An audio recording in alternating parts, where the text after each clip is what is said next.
хочу лишь с тобой секунды до вечности. И назад хочу лишь с тобой в дальние дали с собой. И назад вот она, любовь залетая самой заветная. Ты единственная моя заветная. Без тебя единственная жизнь. Без тебя травы клонятся, будто молятся. Я склоняюсь пред тобой, будто молятся. Я склоняюсь пред тобой. И не надо мне, и не надо мне, не надо мне судьбы другой. И не надо мне судьбы другой.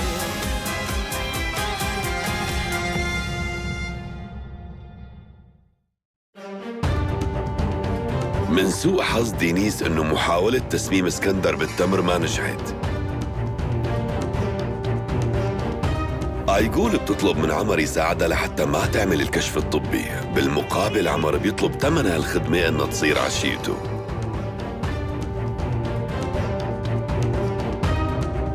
السلطان بيعلن بشكل رسمي خطبة آلتان وأيقول. زليخة بتتجرأ وبتحكي للسلطان عن محاولات قولي خان بأكثر من مرة لقتلها، بس السلطان ما بيصدق زليخة.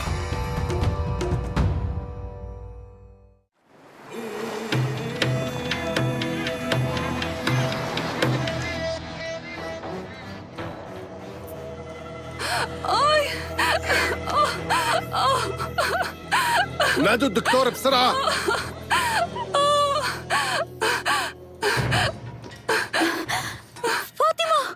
بسرعة يلا بسرعة استعجلوا. أنا بترجاكي تسامحيني، أنا كنت جوعانة كتير. فاطمة، كان بدي آكل حبة تمر وحدة صدقيني، بعدين وحدة ورا وحدة كانوا كتير طيبين، لهيك الله عاقبني. فاطمة تحملي، هلا بيجي الدكتور رح يساعدك تطيبي. دكتور يا خانم لحظة، لما بدكن وتقرروا تتزوجوا خليكي على اتفاقنا. دكتور عفواً، اسمحي لي شوي. شو اللي صار معه؟ أكلت كم حبة تمر من طاولتي. ما حدا يقرب منهم، ممكن يكونوا مسممين. آلتان بيك، بظن المقصود حضرتك. في حدا حاول يقتلك، أكيد زليخة. شو اللي مخليك متأكد هيك عمر باشا؟ أنت سمعت شو حكت من شوي ما؟ هي مهووسة بفكرة إنه تخلي ابنها هو الوريث الوحيد للعرش، وبرأيها أنت العائق. ما فيني صدق هالشي. وأنا كمان ما كان بدي صدق إنه في ناس كارهة وحاقدة لهالدرجة هي. والدليل ليكو قدامك، هي الخادمة التعيسة اللي أكلت شي كان مقرر يكون من نصيبك أنت. لازم حدا فينا يقول يلي صار للسلطان. ما في داعي، بكفي كل شي صار اليوم من إزعاج، وبالذات قبل النوم.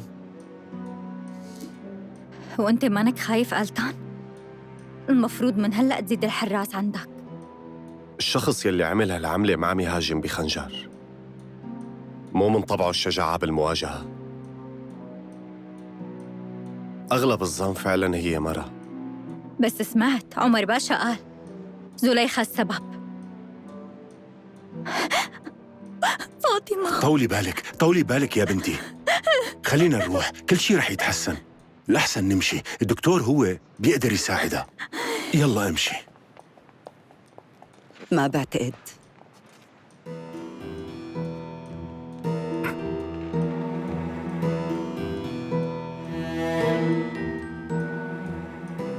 بليلة واحدة صارت كل هاي الأحداث؟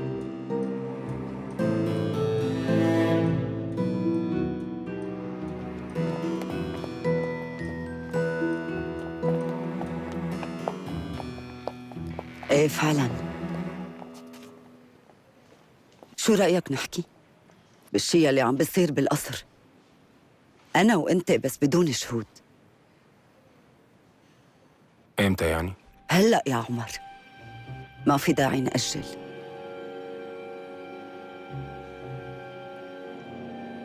منروح؟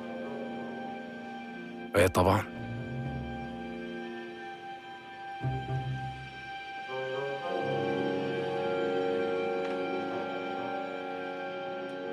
شو رأيك يا دكتور؟ أكونيتوم بالماتوم. شو؟ الأقونيط هيك اسمه، هذا اللي مسممين فيه فاطمة.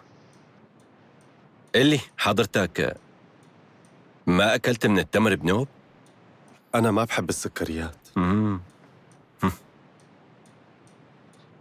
من حسن حظك اللي كان بده يسممك ما بيعرف هالمعلومة. دكتور؟ نعم. وإذا ما كانوا بدهم يسمموني إلي؟ شو قصدك؟ الشخص اللي بيحب التمر كتير. فاجأتني. بهي البلد الكل بيحب ياكل تمر. حالياً المرحوم زوج ملكة بريطانيا فيكتوريا ألبرت ما كان بنوب من الملوك، بس كان بوقتها الأمير القرين. ما عم بفهم شو علاقة ملكة بريطانيا؟ قصدي اللي عم بيصير بدول تانية ممكن يصير بأي لحظة هون بتركيا.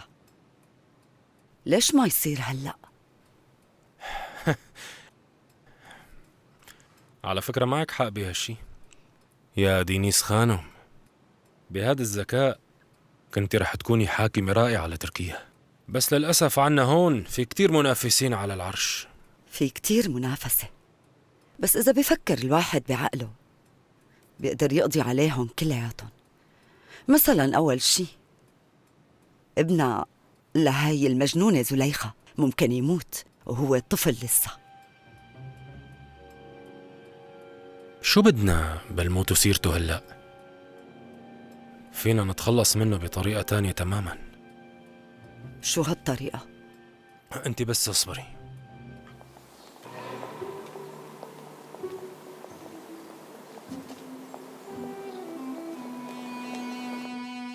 القلعة والوزير، بس ما بتذكر كل هالشي أنا. خلص انسى، قوم خلينا نروح نفطر. يلا.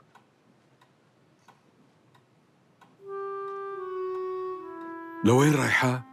وانتي لابسة هيك؟ بدي أركب خيل كوليشوف. ليش هيك عم تطلعوا فيني؟ أنا كتير مالة ومشتاقة وقلبي مو مرتاح. مشتاقة؟ دائما نفس القصة.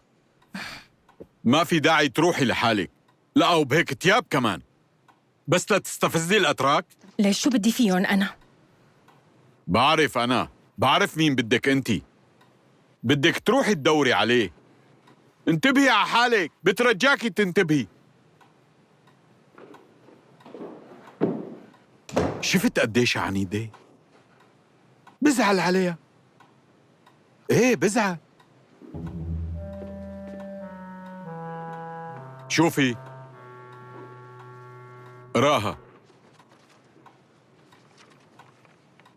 مولانا السلطان سليم عنده رغبة يلعب شطرنج مع التاجر كوليشوف. وصلوا الخبر إنك أنت وأصدقائك اجيتوا على القصر. بيطلب منك تجي مرة تانية، بس هالمرة لازم تكون لوحدك. هات لنشوف. هذا شيء ممتاز كتير حلو. لا تنسى تسأل بس تصير هنيك عن زويا، أو شو بيقولوا لها زليخة. ما بوعدك كتير أسأل. على أي أساس بدي أسأل هيك أسئلة لحضرة السلطان؟ لك نحن لهيك فتنا بكل هالدوامة، ولا شو في داعي نروح على القصر؟ لبكرة منشوف. أنا ناوي أصلاً استغل هالزيارة لحسن أمور تجارتي. هذا المهم، والأهم منشوف كيف رح يكون الوضع هني.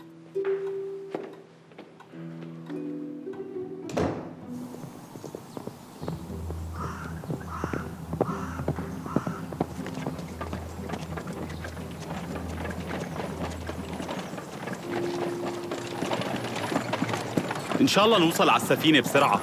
مو حابب التقي بالانكشاري الأسود. مع مين نلتقي؟ شو أنت ما سمعت عن الانكشاري الأسود؟ بيقولوا ما حدا بيعرف من وين بيطلع، بيهجم على المهربين كل شي بياخده بيعطيه لدوريات السلطان. ايه صحيح. خلص بقى بكفي حكي، لازم نستعجل ونسلم البضاعة بسرعة.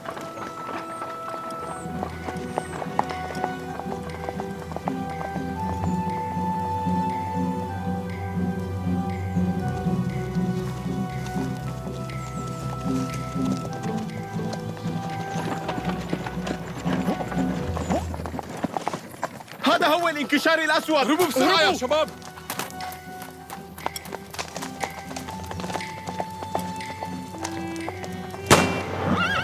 سمعت الصوت؟ ايه ظن من هونيك.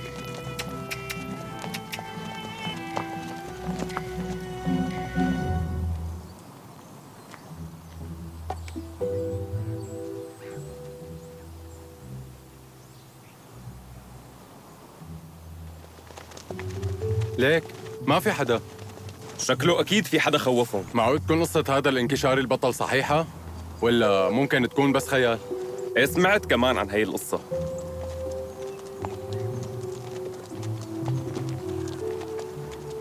هي لا تتحرك.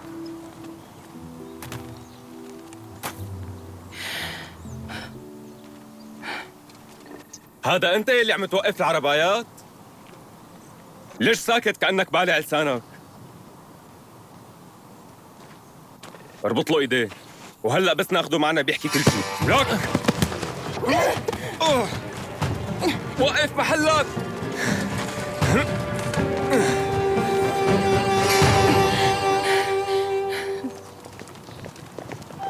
يا الله،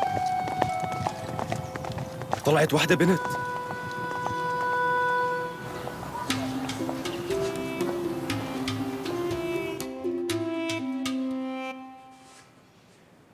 هذا التاجر مثل ما أمرتوا حضرتكم. تمام، فيك تروح.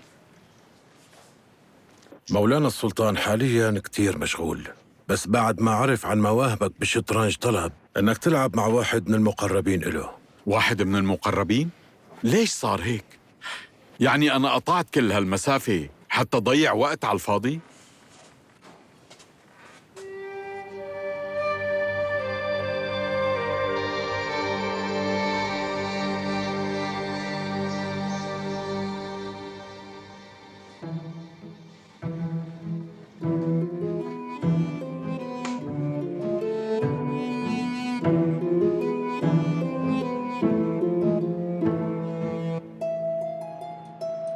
أنا مو من زمان بلعب شطرنج، بس السلطان سليم بيعتبر إنه لعبة الشطرنج شي مهم أعرفه، لهيك بآخر فترة عم بتدرب منيح. يعني أنت عم تخدم عند السلطان؟ برافو، مكان منيح. تك تك تك، دورك.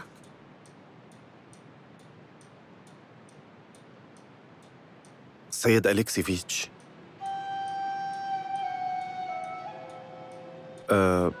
شو أخبار ماريسا؟ أنت فاجأتني. شكراً إنك بتتذكرها.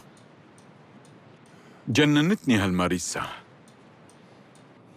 وبدك الصراحة أنا بحبها أكتر من عمري كله. بعتقد رح نتزوج قريباً. ليش لا نعيش هيك؟ إذا بدنا نعيش لازم نعيش مثل الناس. هيك لكان. تعرف شو؟ يا ريت تخبر ماريسا إنه ما تحقد علي.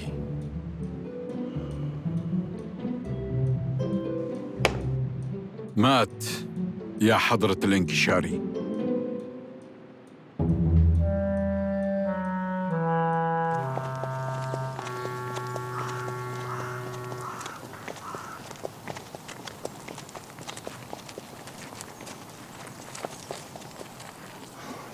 كمشتوا بضاعة التهريب، برافو عليكم. وكم مجرم وقع بين ايديكم مع هدول؟ ولا واحد يا بيه، نحن حتى ما شفناهم، بس شفنا شيء أهم بكتير. هداك الانكشاري الخفي اللي عم يوقف العربايات، وقت شافوه المهربين دغري هربوا. شفتوا الانكشاري؟ ايه شفناه مثل ما أنا شايفك يا آغا. ما بتتخيل قد ايه ضخم شكله. وبصراحة نحن العساكر خفنا منه. انت مضروب بمخك؟ شو اللي عم تحكيه؟ اهدى لا تعصب يا اغا.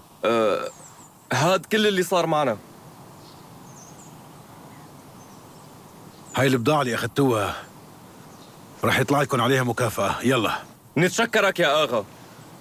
اطلع بالعربية والحقنا.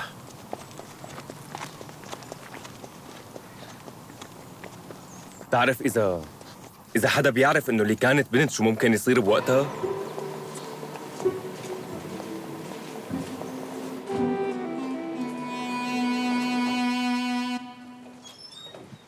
عمر باشا، جيت بوقتك.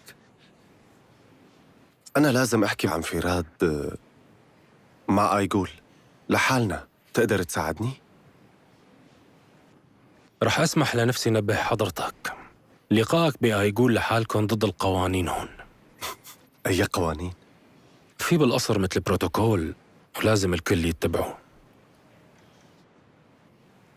بس أنا قلت لك من قبل أنا صديقك ودائما رح كون معك. اللي الشغلة مهمة شي؟ إيه الشغلة مهمة؟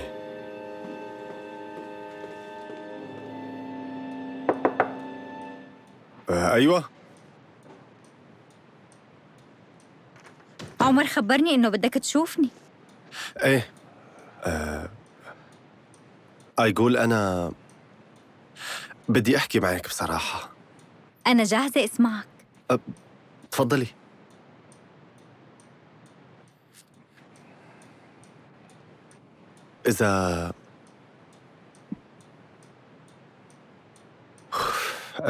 إذا أنتِ بتحبي غولي خان وأنا بعرف إنه هيك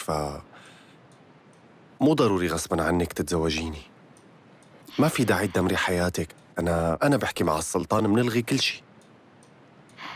أنا رح أكون صريحة وما رح أخبي ألتان. هالشي صحيح. أنا قبل كنت حبه لغولي خان، بس هالشي مضى. هلأ كل شي تغير. هلأ صرت أنا بحب حدا تاني.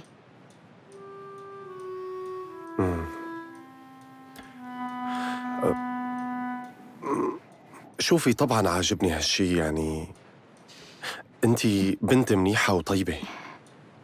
رح حاول كون زوج منيح لإلك ووفي لعائلته. بس كمان أنا بدي كون صريح معك. قلبي انحرق من قبل بالحب وما بعرف قد ايه بده وقت ليطيب ويتقبل مشاعر جديدة.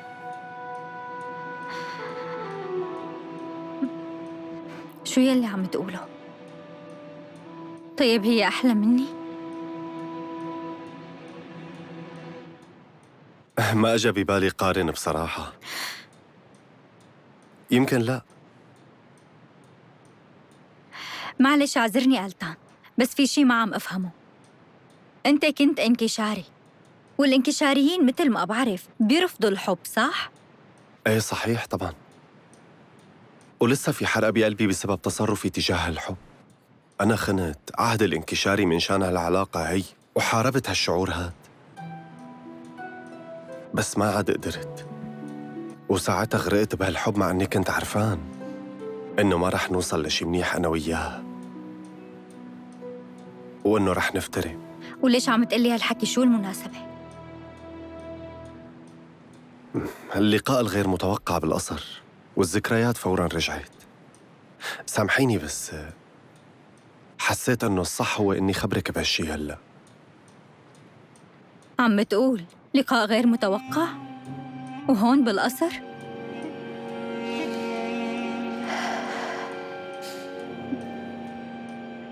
اعذرني ألتان، أنا برا بغرفة الست دينيس.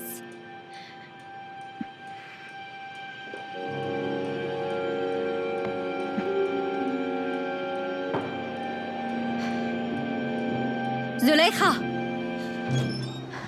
فكرتي ما حدا رح يعرف شي ما هيك؟ ايه بس أنا بعرف كل شي عنك. عم تتهمي غولي خان؟ وانتي عم تخونيه مع الخادم تبعه؟ انتي بوعيك؟ أنا بعرف إنك بتكرهيني، واضح الموضوع، بس معقول توصل وقاحتك لهالدرجة؟ هو بنفسه قال لي إنه شاف حدا بيحبه بالقصر، والذكريات الحلوة معه رجعت فوراً. مين ممكن يكون شاف غيرك؟ ومين يلي قدر يحبها إذا كان هو ما بيفترق عن جولي خان كل الوقت هنيك؟ يعني انتي بدك تقولي انه في شي بيني وبين ألتان؟ ليش انتي ما بتعرفيني؟ لا تحاولي تتشاطري. انتي فهمانة وعرفانة كل شي، وانتي فعلاً وحدة وسخة وجولي خان لازم يعرف إنه في مرة ضحكت عليه.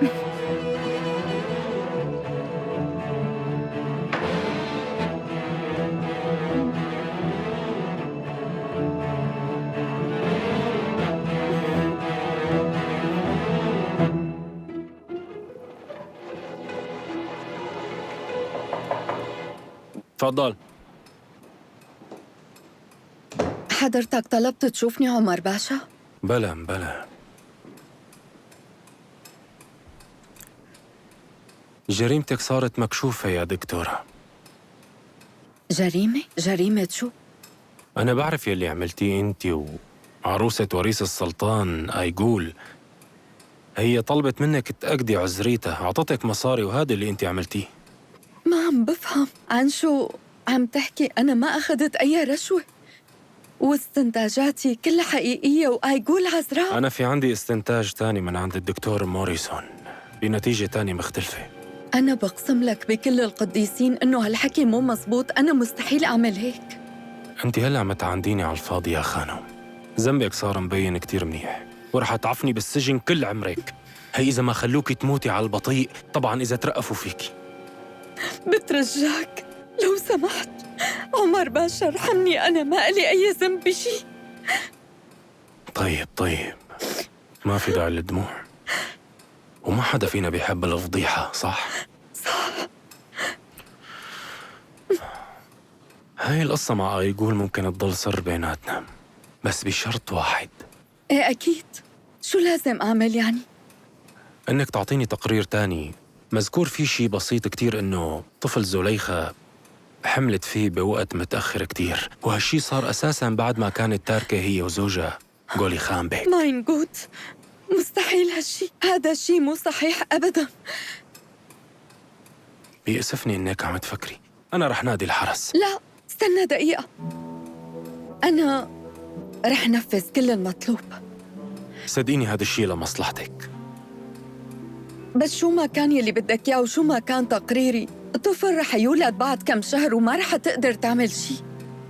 بس أحياناً بيصير إنه الأطفال بيولدوا قبل بوقت، وإذا بيصير هالحكي بتأكدي إنه هاد الحمل ما استقر.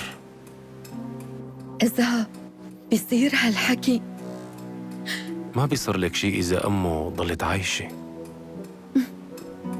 فيكي تمشي هلأ.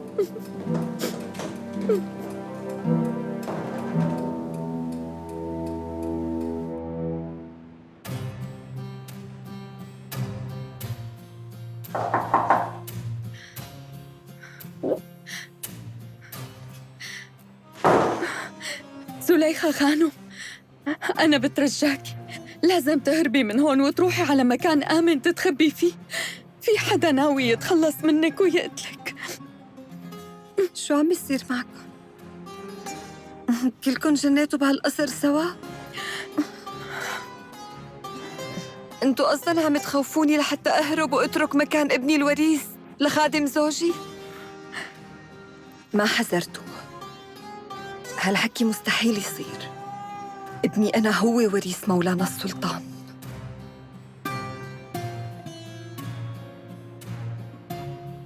حلوا عني واتركوني بحالي.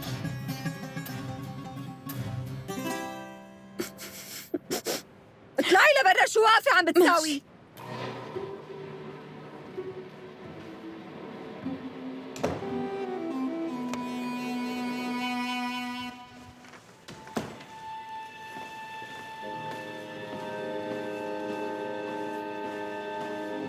أيقول عمر؟ سيدتي الغالية والمميزة، يومك سعيد. أنا عندي شي مهم لازم خبرك يا.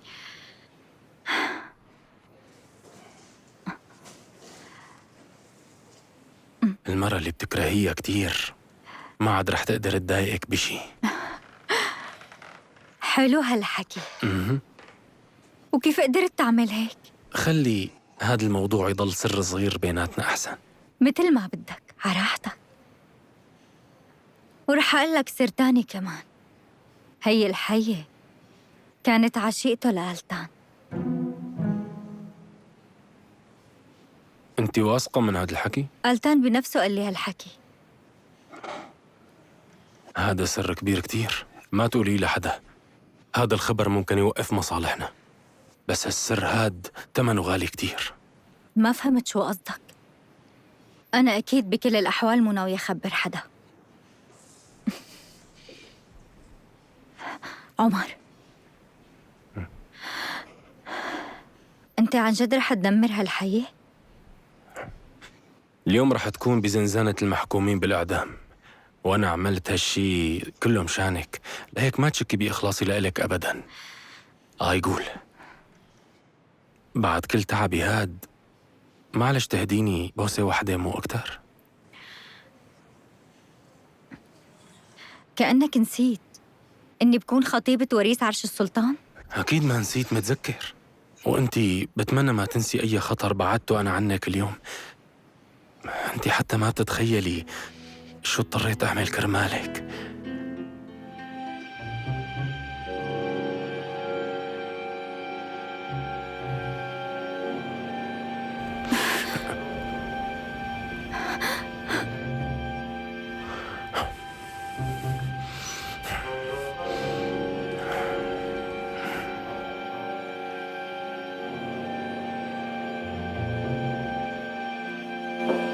تفضل.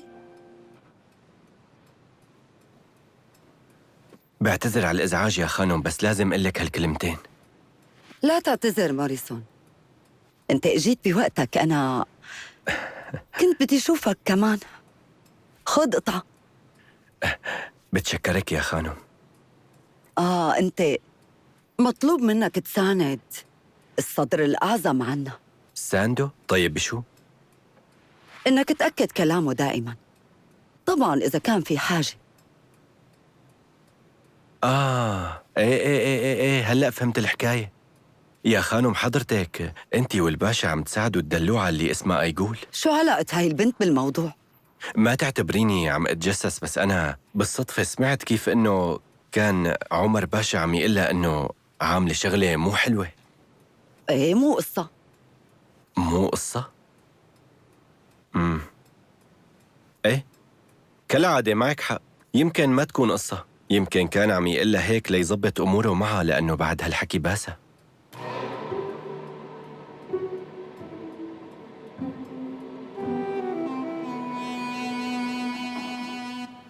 نعم.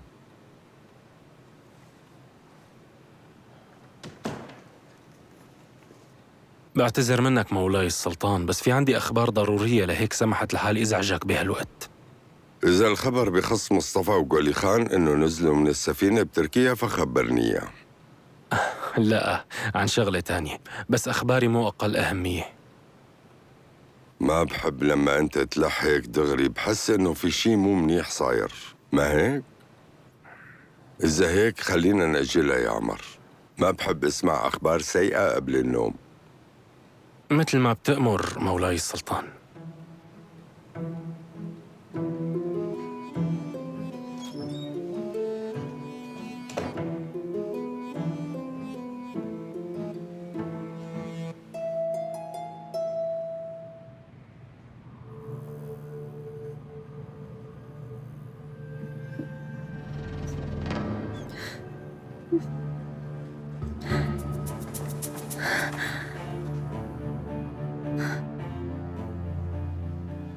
هذا جنب غرفة الدكتورة؟ شباك وطي صوتك، رح تفيق كل الحنبليك. نحن عم ننفذ الأوامر. هي الغرفة.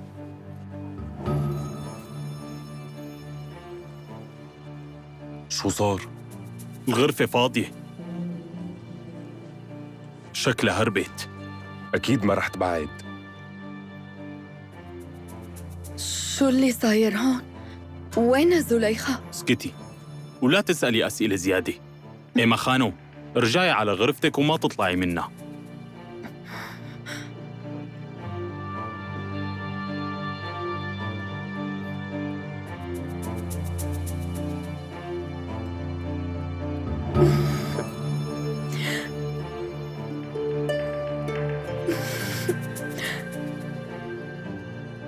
يا إلهي، بترجاك تطلعني من هالمكان يلي كله شر.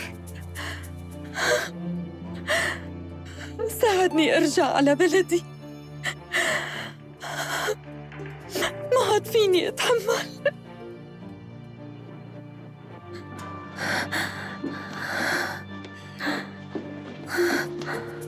هي هون لساتها، ما رح تطلع من الحرم لك أكيد. ايه اسرع.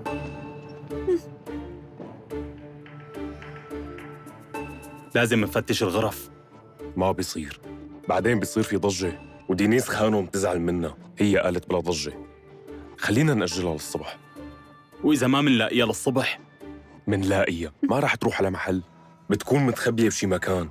رح نراقب كل المداخل والمخارج. ماما رجعنا.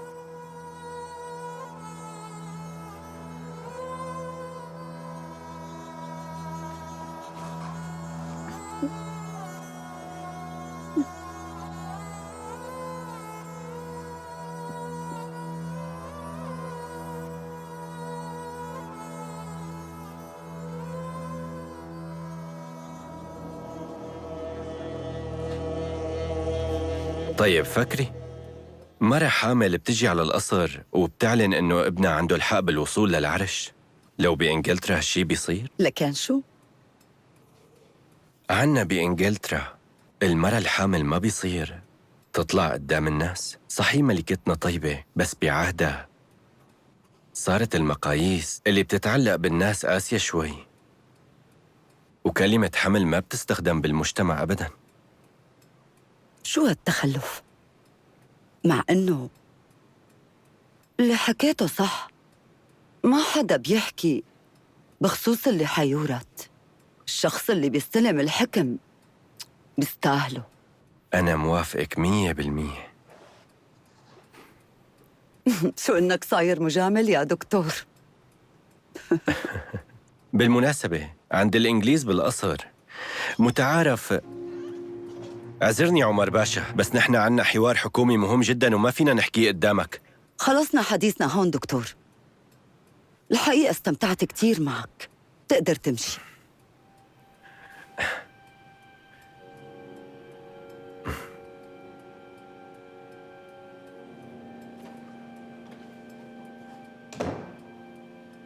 هذا الدكتور بيأكد كل شيء ممكن نقوله، مو؟ ايه طبعا، هو رح يأكد حتى أنه الشمس صارت تطلع من الغرب إذا أنا بأمره. وليش الشمس أصلاً ما بتطلع من الغرب مثل ما قلتي يا أميرتي الحلوة؟ خبيث. خبيث.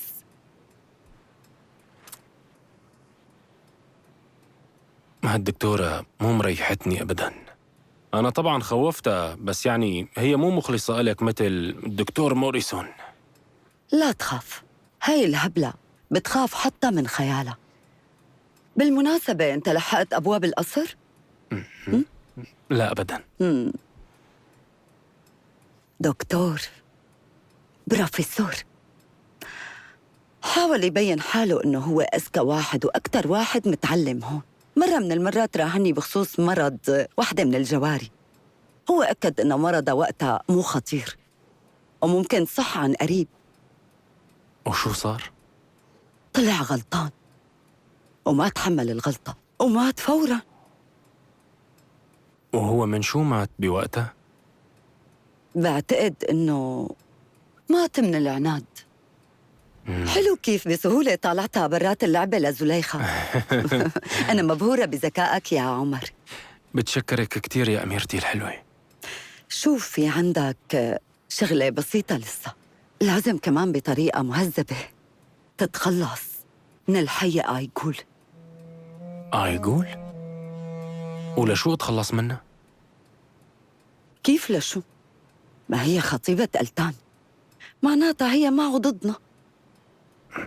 إيه بس هي ما عندها أي تأثير بالقصر، بنت بسيطة يعني بشو ممكن تعطل علينا؟ ما عم بفهم ليش. ايه بسيطة طيوبة وحنونة مثل الحمل الوديع، ما بيأذي. هذا بالضبط اللي كان ببالي. كل ما كان في ناس أقل بصف ألتان كل ما سهلت علينا المهمة. ليش برأيك تخلصنا بسهولة من زليخة؟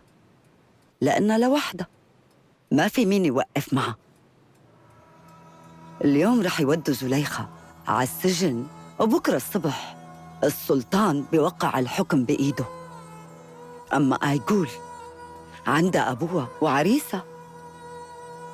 لا، لازم نفكر بموضوع يدمرها شوي شوي، يكون أبسط بس فعال. فكر.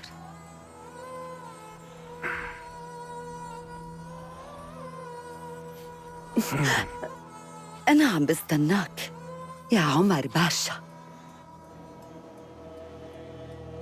أنا عم بحترق من الشوق، لا تجربيني.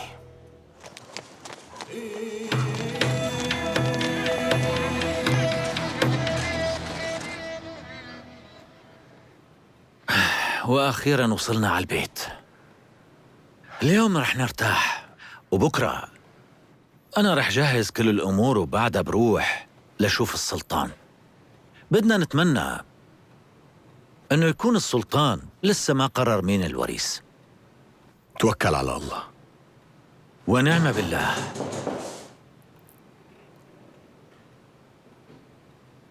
شو الموضوع؟ شو جايبكن لهون؟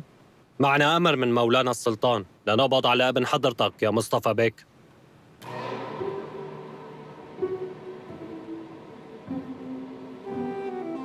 أنا بكون أخوه للسلطان، أنا سفير الإمبراطورية، وأنا شخصية ممنوع تتعاملوا معها بهي الطريقة. حضرتك كتير منيح، بس هذا أمر مولانا. قولي خان بيك تفضل معنا وبلا مشاكل.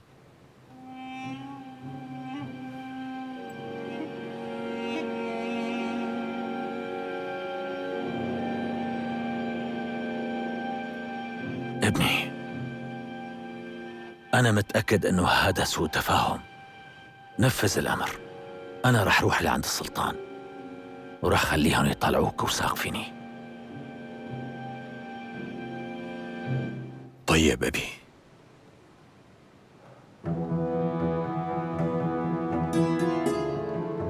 تأكد ما رح خليك هنيك.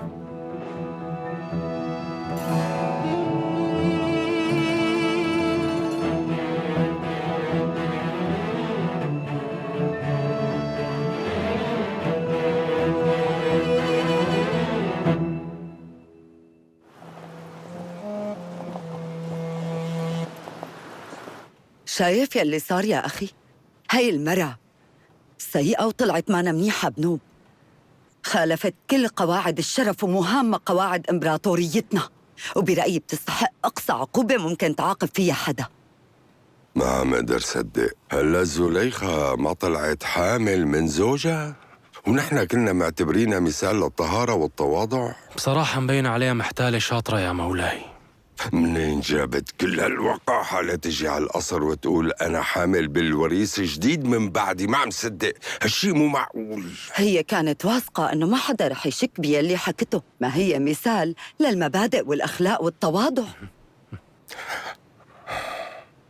قليلي انتو عندكم إثبات إنه الولد مو من قولي خان؟ أطباء القصر أكدوا هالمعلومة مولاي السلطان. عن فترة الحمل، زليخة حملت بالطفل بنفس الفترة يلي كانت هربانة فيها من قولي خان، وهو كان معتبرها إنها ميتة. ايه بس الدكاترة بيغلطوا بالعادة. أنا برأيي بتمنى تعذرني لأني عم قاطعك، لأنه بعتقد أنا بعرف منيح شو بدي أقول مولاي السلطان. شو يعني إذا الدكاترة غلطانين وزليخة حامل بابن قولي خان؟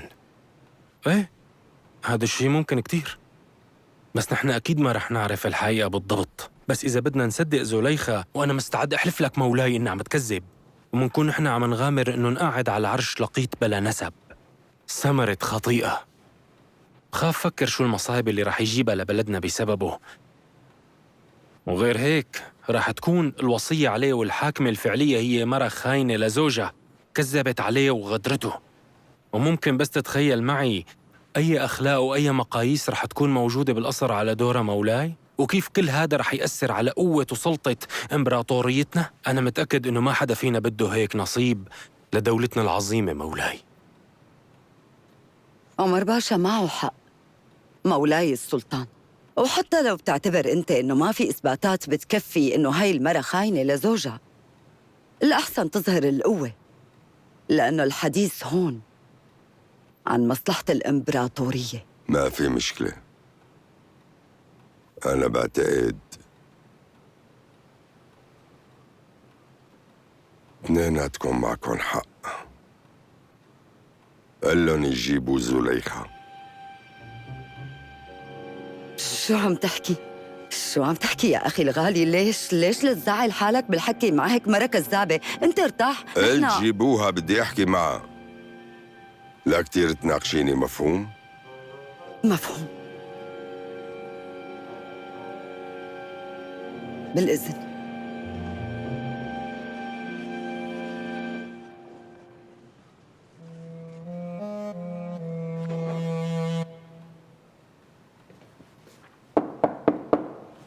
تفضل.